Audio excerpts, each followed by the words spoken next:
It's Gilliangladrag. It's Gilliangladrag. It's Gilliangladrag Fluff-a-torium. It's Gilliangladrag. It's Gilliangladrag. It's Gilliangladrag Fluff-a-torium. It's Gilliangladrag. It's Gilliangladrag. It's Gilliangladrag Fluff-a-torium. It's Gilliangladrag. It's Gilliangladrag. It's Gilliangladrag Fluff-a-torium. Show.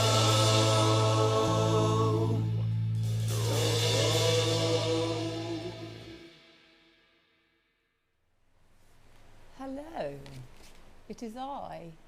Good morning. Hola. I hope you're all well. I hope you can all see me. We had a bit of an Instagram incident, but I think it's sorted at the very last minute by the very clever Christopher. Yes, master. Now it's very, very hot here. It's even hotter in the engine room. It's 27 degrees in here. So we have actually got the door open of the studio and a fan on if you can hear a funny noise in the background. I've left Bowie be because it's just too hot. So excuse the extreme noise out there. Yeah, extreme noise, but also if a courier buzzing. turns up and wanders in, that could possibly happen. Maybe not on a Sunday. Jeopardy. We love a bit of Jeopardy.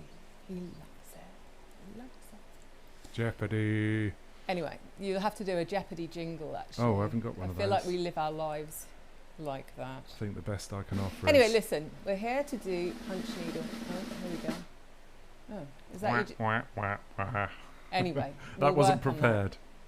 We'll work on that. So, Punch Needle, gorgeous Punch Needle, very, very popular. Everyone loves to do it. We have sold loads and loads of you stuff to do it with, but we still get people coming in going, it won't work, I can't do it. Oh, sorry. Easy. So I'm going to show you again how to do it, because once you know how to do it and understand the basics, it's like super easy, okay? I must just show you though, because I started this last year. This is so typical. Literally a year ago. I started this, okay? It is finished, and I thank you. Can I have a round of applause on the chat, please? What's happened? I haven't got a round of applause. No, I mean on the chat. Oh, I was trying Everyone to can join give- in, you No, know. it's called like an emoji. Anyway, Okay, something like so this. I am No. going to turn this into a cushion front. Watch this space. Don't hold your breath though, eh? I've actually got another one here that I think I made the year before. Actually, it was the year before. 2 cushion covers coming soon. I made this one during lockdown. It was a bit random. Just did it really quickly. I don't know who it is.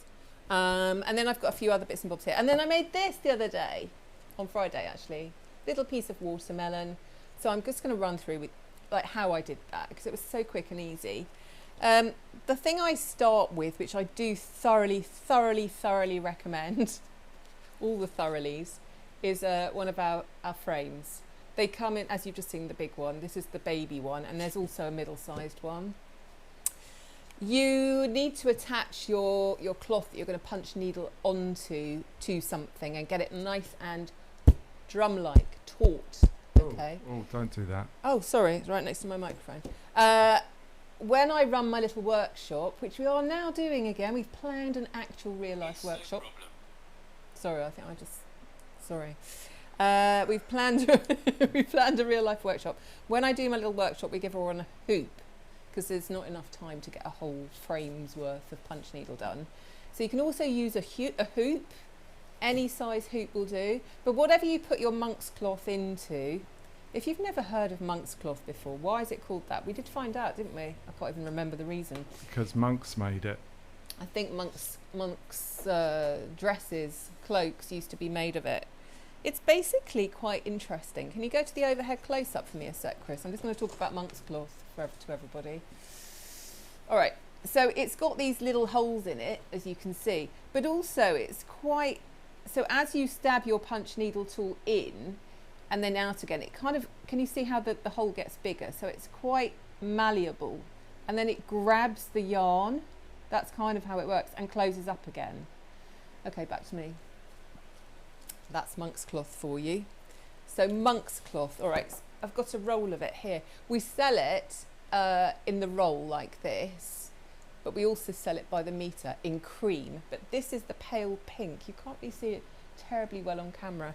So if I just show them next to one another, maybe you can. That's the cream.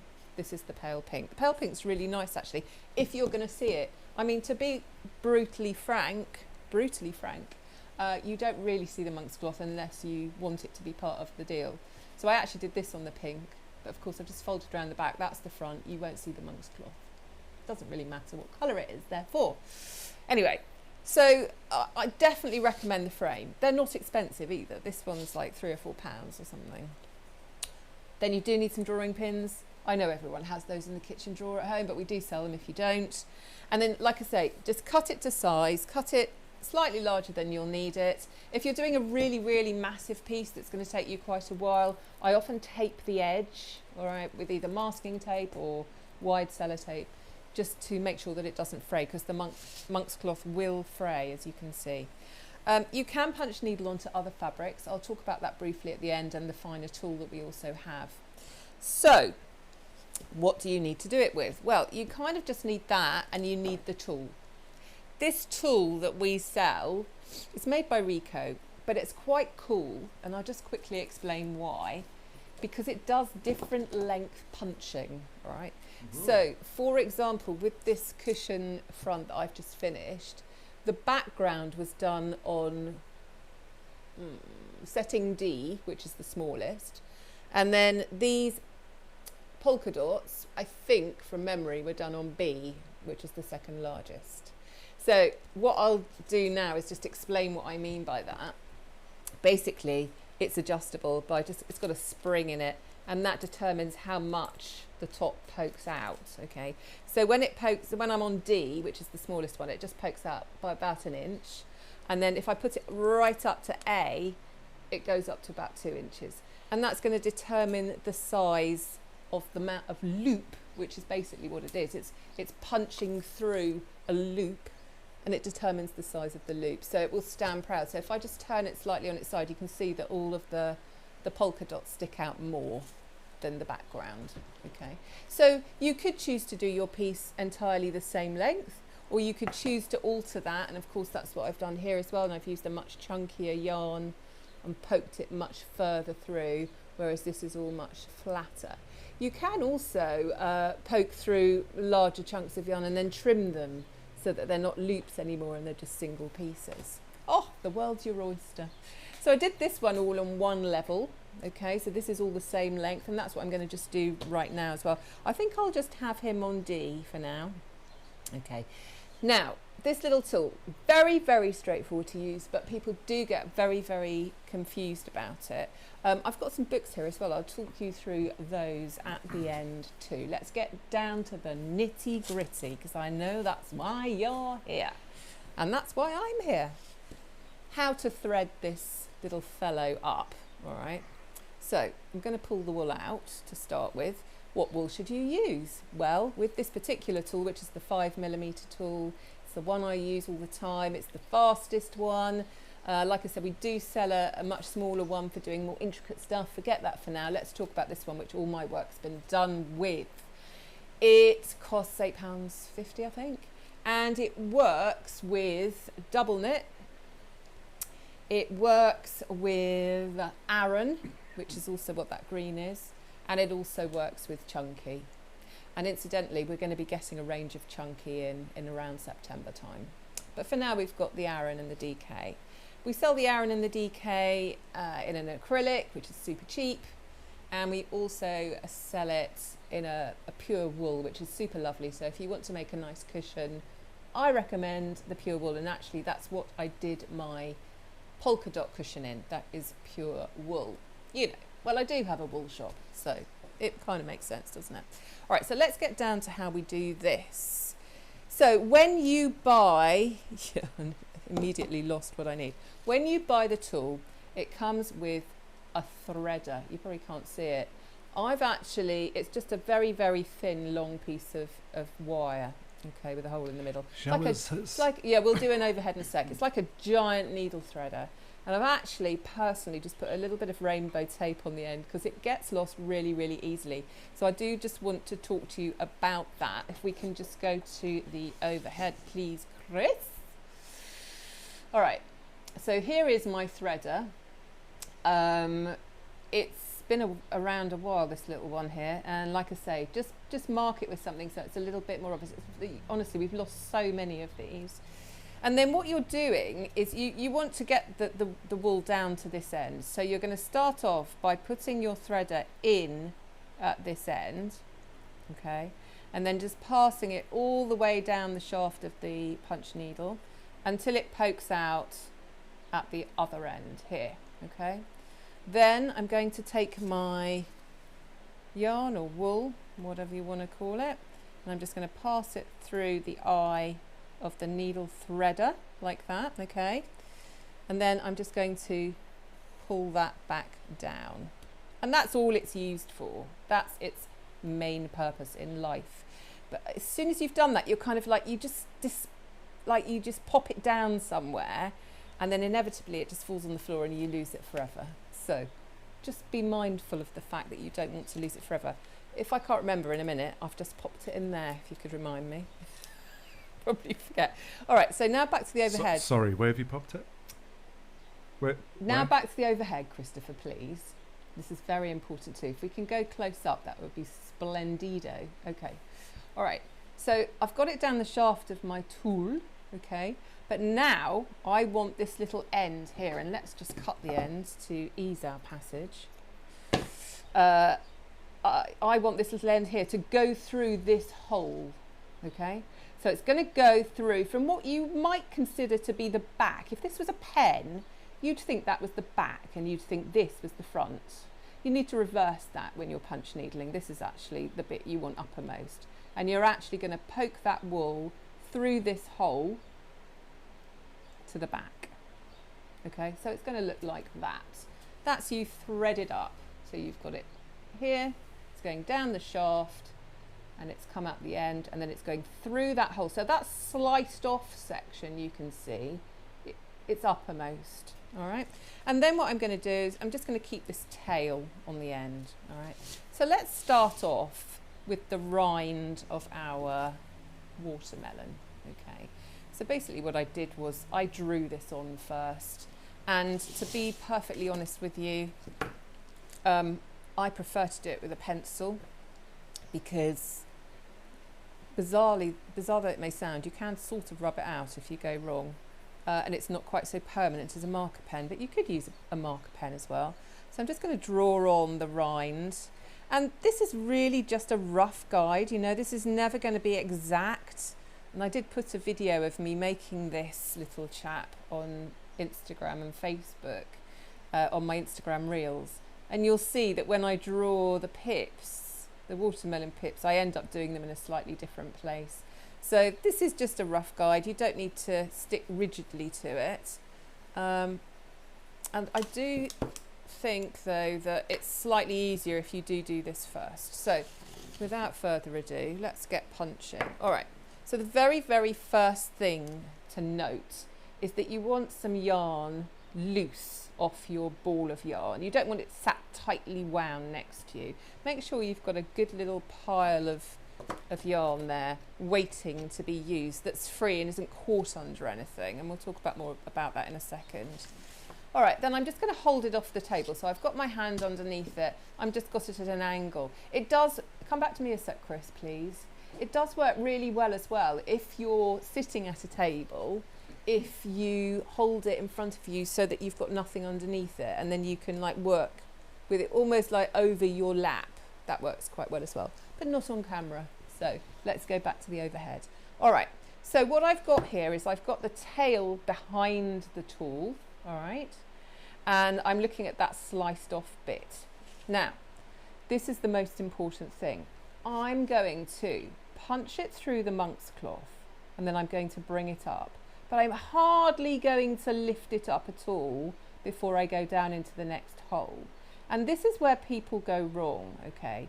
So people will often raise it up into the air too high, and what happens is these little punches, these little loops that have come through the other side will get pulled out because they've raised the punch needle in the air. So let me just show you what I mean by that.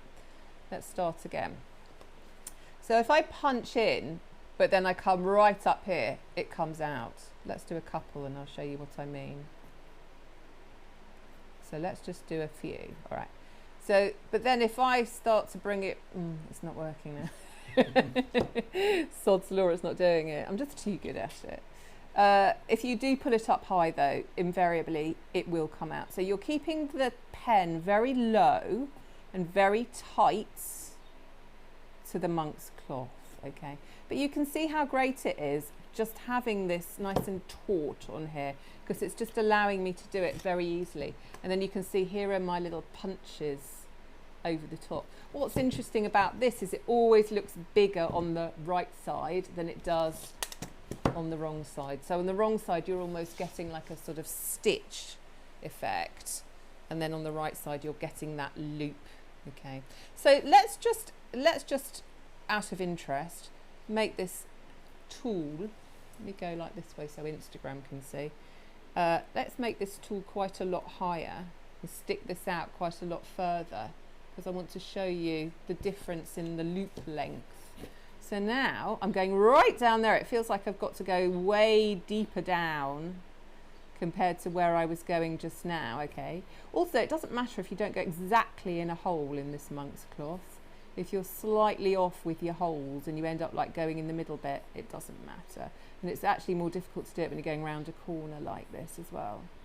Okay, and so now you can see these are much, much taller. So this was setting D and this is setting B. So if I go up a setting again, oh no, sorry, yeah, no, I'm on B.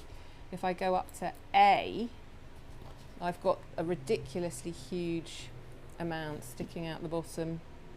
Woo! And then I've got to go right down. So you've got to go right down until the whole of that sort of gold bit right up to there goes all the way through your monk's cloth. But then when you come up, you're hardly lifting the pen at all, the tool at all. The tool at all. So you're literally just raising it above the fabric, and then you're going back down again, just raising it above the fabric, back down again. All right, so let's just undo that and go back to where we were, which was about there. And you can see how it's made these enormous holes here, but if I just run my finger across the monk's cloth, they'll just close up again, all right? So let's go back to setting D, because that is a little extreme, my friends. So I'd say setting D is your kind of normal amount, all right? What I want to show you now, though, is how this will not work if it gets stuck. Do feel free to ask questions as well, obviously. This is live. That's the purpose of that. Got a question. You've got a question. Go on then. Kerry Harvey on the book. Yes. She says, roughly, note the word roughly, how many balls did you use on your cushion? I know exactly how many. I think I used... Oh, I know exactly. I think I used... Wait, was it... That's very I precise. think I used four 50-gram balls of the yellow mustard, and I used 2 50-gram balls of the pink, because it was last year. It's like exactly. It's kind of left my brain. Yeah. No, I did know exactly, and I've got it written down somewhere, is what I was going to say. It's in one of my old Instagram posts, and it might even be on, there's a stories highlight. But if it's not on there, I'll add it to the stories highlight. Yeah, but I think I used, so that would have been 200 grams of the background colour, and then I think I used 100 grams for the polka dots. Yeah. There we go. That's it, Stop exactly. being so rude, Christopher. I'm doing my best. Always. Rude, that is. So rude. Now, I just want to explain why people struggle and it goes wrong without you realising. And you'll be needling away. Yes, I've got the hang of this. Punch, punch, punch. And then you'll look down, or, well, obviously you're looking down already, but you'll lift your pen and there'll just be a long piece of yarn and it won't have gone through.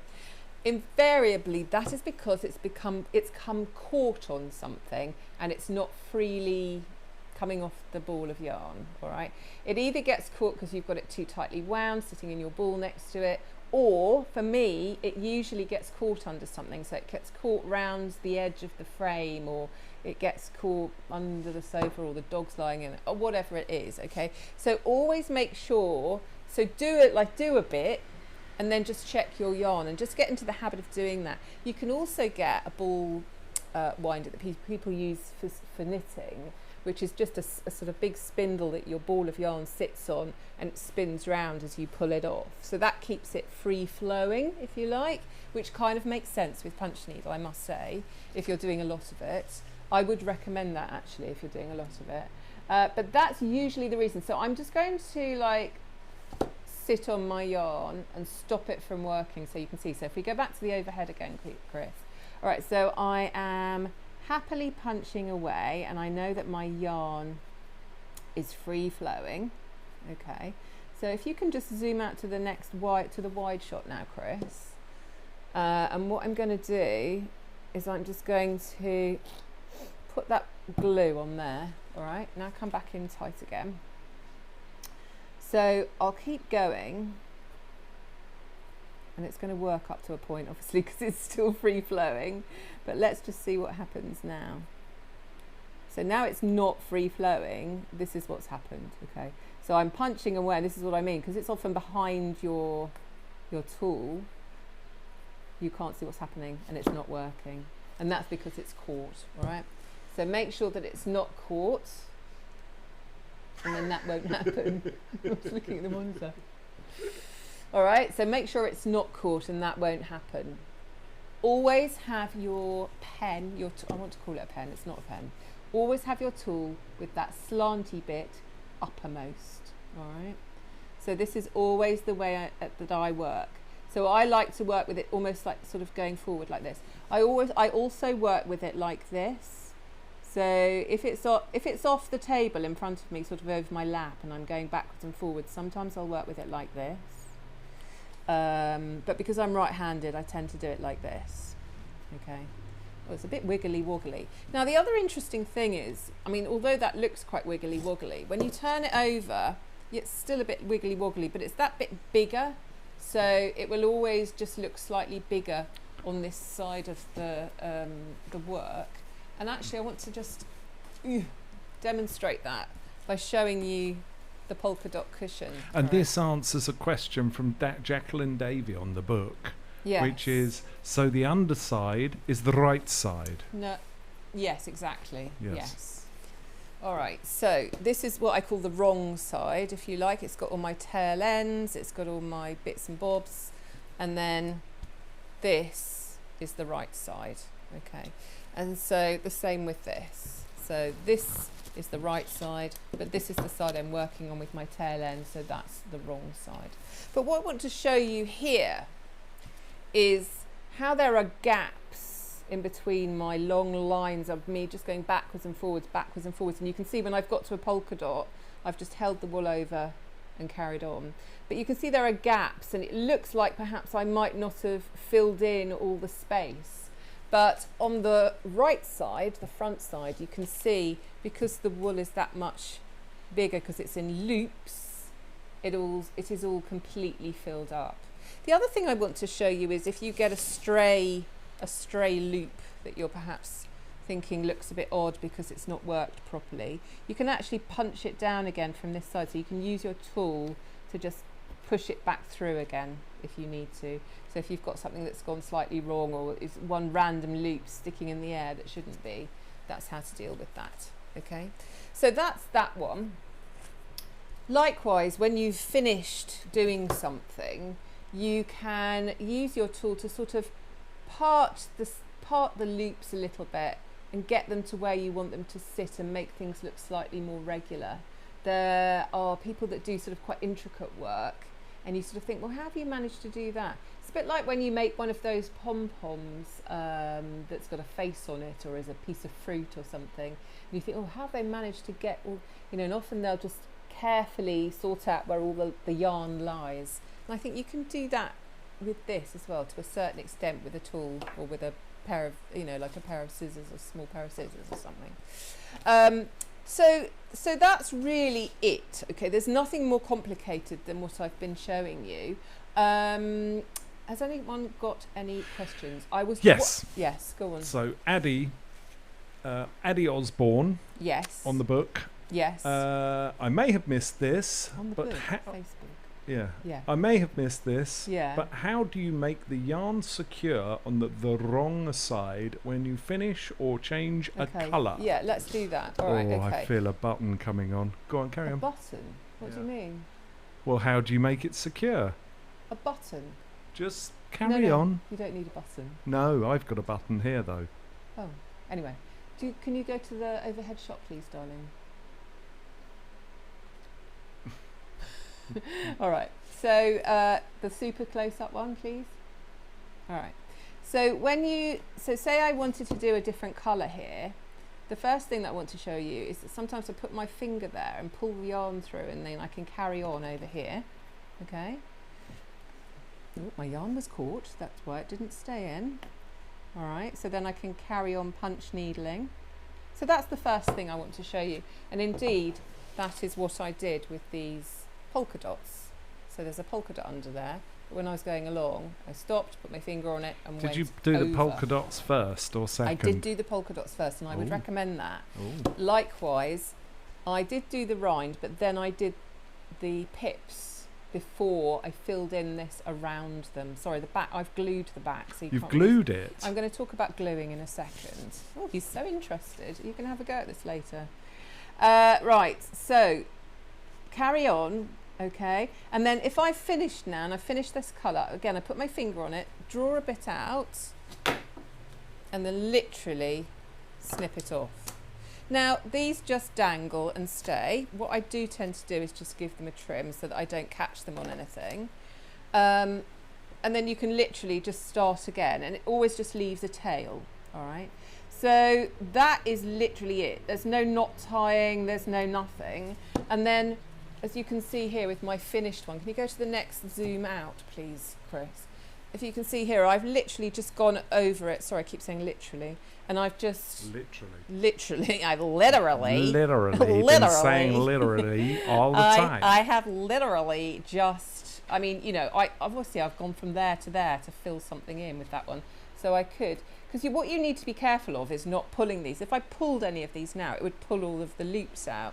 So I do just trim like that, okay? And then I glue. So come back to me a sec now, please, Chris. With punch needle glue. Oh, hold on a minute. What? Hold on a minute. What? What's that? What's that you've got there? Punch needle glue. Oh, it's not. No, it's, well, do you know? All your sticky needs. I've been holding myself for that moment. Do you know what? I have thought right from the very beginning, I wonder if you could use Gemtac. And I'm sure you probably could. If you've got some. Gemtac for all your sticky needs. How much is this? This is a bit cheaper, but I don't know if you get less. Anyway, it's designed to do the job, all right? So I'm just going to show you. So as soon as I finish this, a lot of people are making these shapes. So if you just wanted to make a shape like this, cut round it. There's a whole reel of me doing this on Instagram. And then I just folded down the back and I got the glue out. So I'm actually going to glue something for you now that's not glued. What's not glued? That's glued. Oh, this isn't glued. Here we go. This one's never been glued. Let me glue it. Let me show you. It's so easy. But basically, in answer to your question, the ends just get glued. Everything gets glued. And then you know that those loops cannot escape. And so therefore, if you made it into a cushion or something similar, you know it's going to be safe and well, even if a small child pulls the loops whilst you're not watching. All right, so if we could just go to the overhead camera. There's a couple of people suggesting that you could use Copydex or yeah, PVA. You probably can. Oh, I used this brush yesterday and I thought I'd washed it. It's rock hard. So sorry, I've got a rock hard brush. Never mind, I can still do the job actually. So look, you just literally slather it on, quite literally, and get all your ends included, and then you know it will be safe and well, okay? Yeah, I mean, it's just a water-based glue. I guess you don't want to use a really runny glue, okay, because it will travel through the fabric and it may come through bits of the monk's cloth, and then you may see bits on the other side. So be a little bit careful about which glue you use. Make sure it's, you can see, look, it's quite sort of glutinous, no, jelly-like.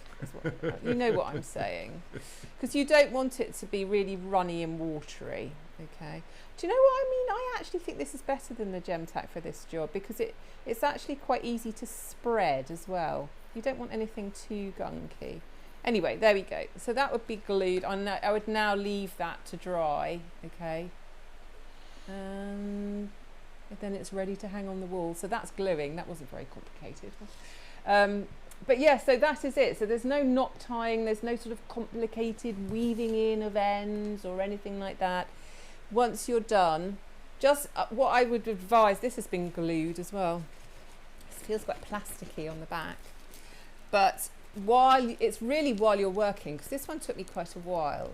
And you just want to make sure you don't catch it on anything whilst you're working, because it will literally just pull stitches out really easily. I just want to talk to you very briefly about that cushion that I've just finished, because these books are great. The pattern for this, oh, so massive. This is the large frame, by the way, which also isn't that expensive. I think it's £7.95 possibly. Right, so the pattern for this is in this book, which we sell, which is the Punch Needle book number 3 by Rico. We've got 1, 2 and 3. I'll show you the others in a sec.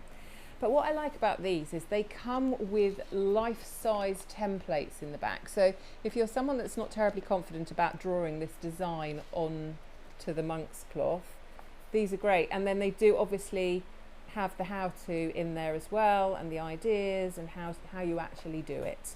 So that's the one called Loco Loco for the polka dot cushion. There's actually a really nice, actually go to the overhead and I'll show everyone what's actually in this book. There's some nice projects in it. So this one, it's got a leopard one as well, which I didn't do because it's slightly more complicated. And then there's some really cute animals. There's this one comes, I think they do these as a kit, but they've been really difficult to get hold of over lockdown. And there's cats. And then last time I ran a workshop, actually, someone did one of the smiley faces, which is really nice. Then I just want to show you book 2 as well, and some options with book 2. So book 2's got really super things in it as well. It's got some lovely, lovely little flowers that you can do. Love the bunny, love that bag, various things there. But I just wanted to show you these as well, because these are quite fun. And we do sell the little thingamajigs. So these are really, really quick to make. If you imagine just little circles of monk's cloth, and if you can probably do one in 10 minutes, but they make quite nice little gifts. They're quite nice to hang on the tree at Christmas. Does that have a smaller needle? They've got them hanging on the wall here. No, you could do it with the thing I've been using and make it quite sort of punchy and have some bigger loops sticking out, or you could use the smaller needle and do it on a finer sort of calico or something like that. That's been done with a smaller needle. Okay, so that's quite interesting as well. And then I will just also just show you book 1. This is their original first book, which also has some really nice things in it. Lovely, lovely cushion. These are gorgeous, these little toys that people have made.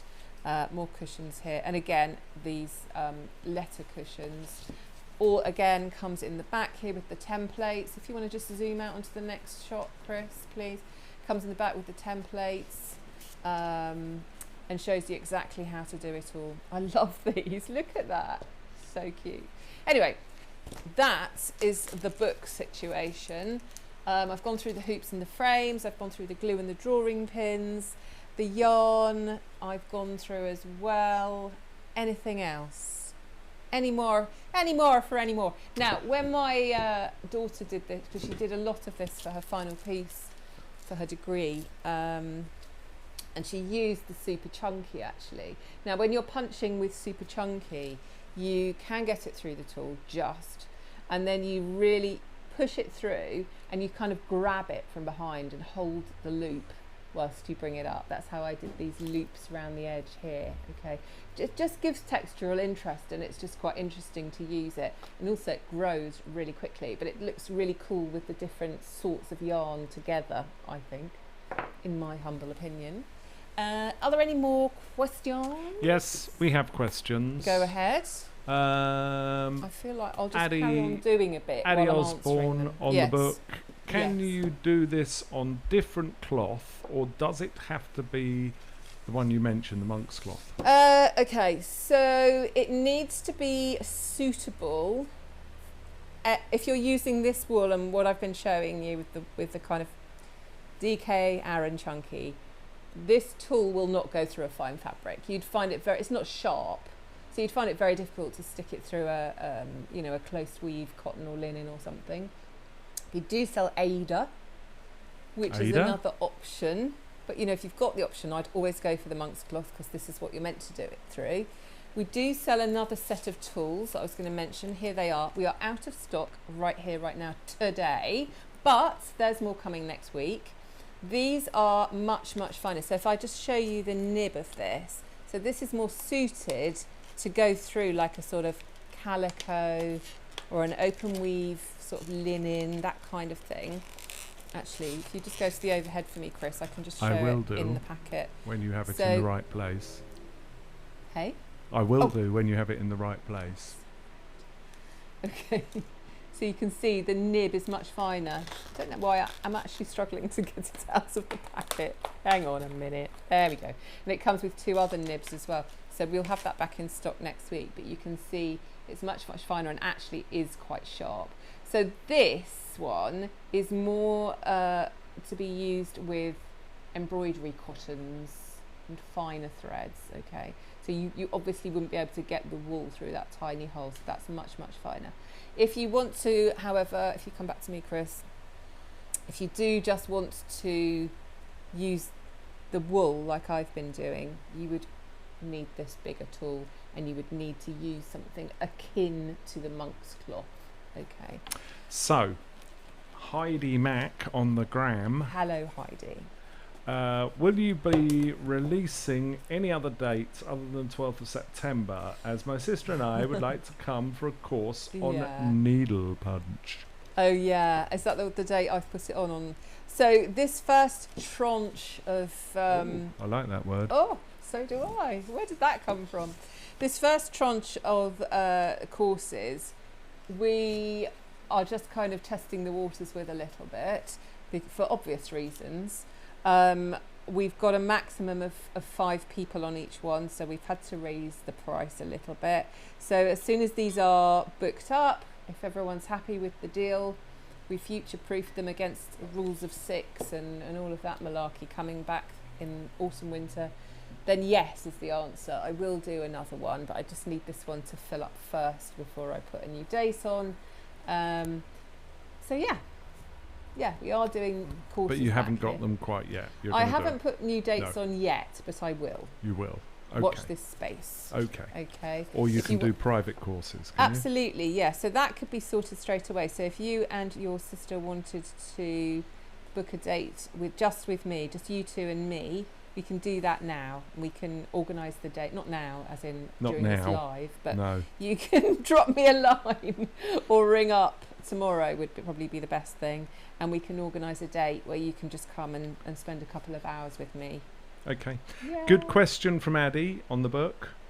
On the book. we Where's think- this expression come from? On the book. The Well, you've got book. the gram, and Oh, you've I got the tube, see. and you've got the book. Oh gosh, he's just down with the trumpets. In it though. Anyway, Addie, again, good question. With things like the toys and cushions, is it possible to wash them, or would you need to dry clean? That's a good question. I guess it's all down to the glue, really, isn't it? Because if the glue The is glue water-based, and the yarn. I'm thinking you're probably going to be wanting to dry clean them, is what But I'm would thinking. the dry I cleaning mean, the not, yarn. Well, might dissolve the glue? Mate, do you know what? I stick everything in the washing machine. Actually, if you buy this yarn, it is it's super wash, I do believe. Yeah, you can wash this in the machine at 30. I would stick pretty much anything in my washing machine on my delicates setting, which only takes a short amount of time. It's super delicate and super lukewarm and not very hot or not very cold. So I'd probably give it a go. be all right. What? 'Cause My what's the main worst that concern- could happen? Well, the worst that can happen is it might come apart a bit. But I think the main concern would be the glue dissolving and your stitches coming out as it bashed against the sides of the machine. Oof, no. Hand wash. Hand wash. Hand wash Hand only. wash. Hand wash or dry clean. Yes. Yes. Do you want to go back to the overhead and I'll just carry on doing a bit more of this whilst I'm answering questions? I could do if you had it under the camera. There we go. The only issue is I don't have any more questions. Oh, okay, fine. All right, so just to recap then, okay? Just Hold on. There's a suggestion that you could surface sponge it, maybe. yes, exactly. There you go. That's what I would do. Yes, absolutely. So make sure your yarn is nice and clear. Pull it through so that your needles, your tool's just about above the fabric. Okay, we're going to go down all the way so that that gold bit goes all the way down.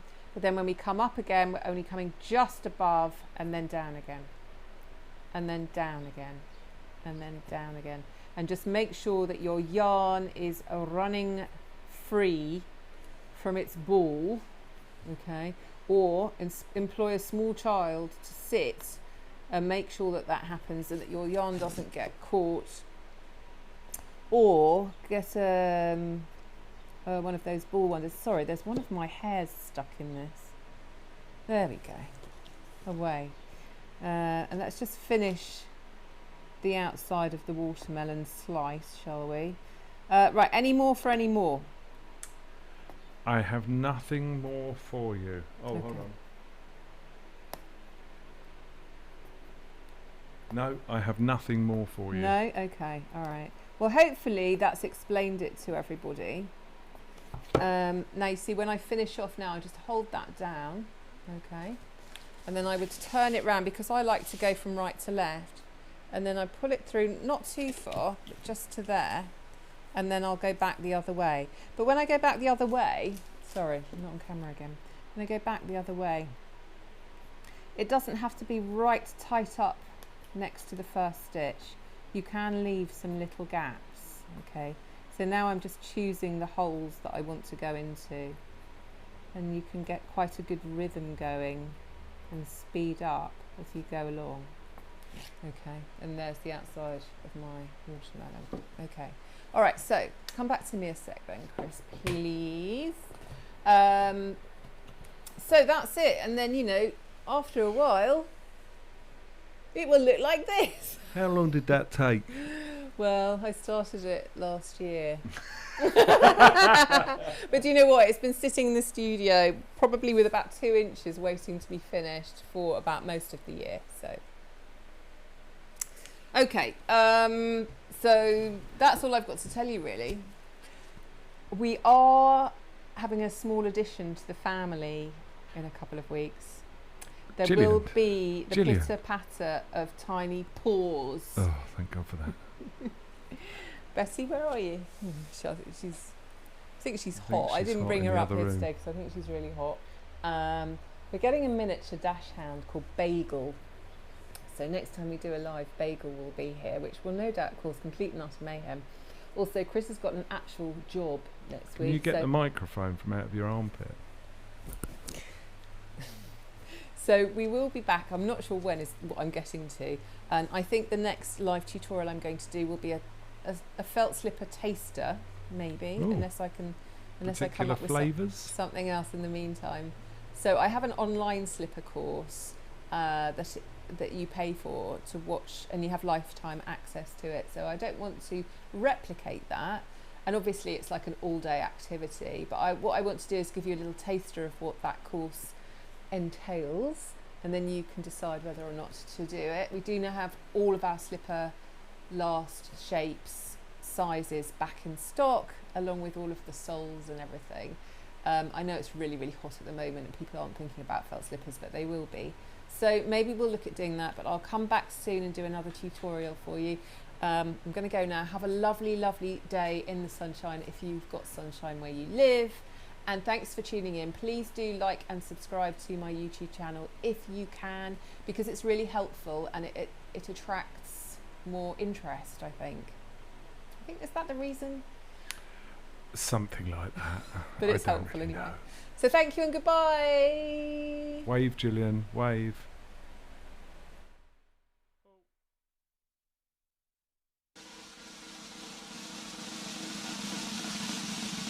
It's Gilliangladrag